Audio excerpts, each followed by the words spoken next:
Nombres, chapitre 27. Les filles de Tselofchad réclament leur héritage.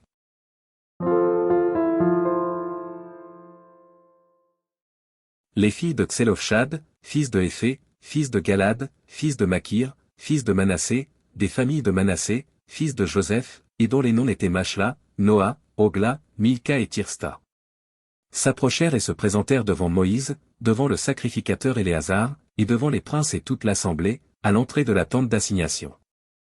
Elles dirent: Notre père est mort dans le désert, il n'était pas au milieu de l'assemblée de ceux qui se révoltèrent contre l'Éternel, de l'assemblée de Corée, mais il est mort pour son péché, et il n'avait point de fil.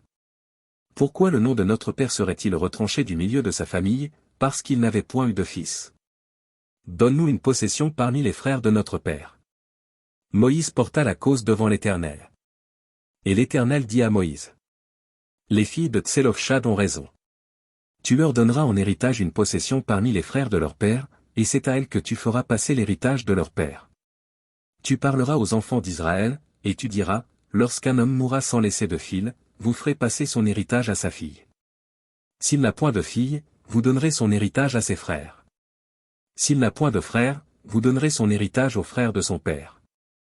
S'il n'y a point de frère de son père, vous donnerez son héritage aux plus proches parents dans sa famille, et c'est lui qui le possédera. Ce sera pour les enfants d'Israël une loi et un droit, comme l'Éternel l'a ordonné à Moïse. L'Éternel dit à Moïse: Monte sur cette montagne d'Abarim, et regarde le pays que je donne aux enfants d'Israël. Tu le regarderas, mais toi aussi, tu seras recueilli auprès de ton peuple, comme Aaron, ton frère, a été recueilli. Parce que vous avez été rebelles à mon ordre, dans le désert de Tsin, lors de la contestation de l'assemblée, et que vous ne m'avez point sanctifié à leurs yeux à l'occasion des eaux. Ce sont les eaux de contestation, à Kadès, dans le désert de Tsin. Moïse parla à l'Éternel, et dit: Que l'Éternel, le Dieu des esprits de toute chair, établisse sur l'assemblée un homme qui sorte devant eux et qui entre devant eux, qui les fasse sortir et qui les fasse entrer, afin que l'assemblée de l'Éternel ne soit pas comme des brebis qui n'ont point de berger.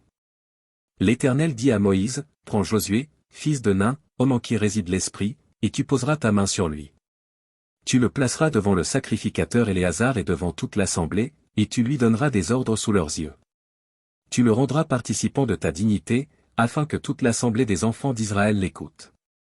Il se présentera devant le sacrificateur Éléazar, qui consultera pour lui le jugement de l'Urim devant l'Éternel, et Josué, tous les enfants d'Israël avec lui, et toute l'assemblée, sortiront sur l'ordre d'Éléazar et entreront sur son ordre.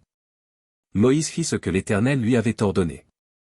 Il prit Josué, et il le plaça devant le sacrificateur Éléazar et devant toute l'assemblée. Il posa ses mains sur lui, et lui donna des ordres, comme l'Éternel l'avait dit par Moïse.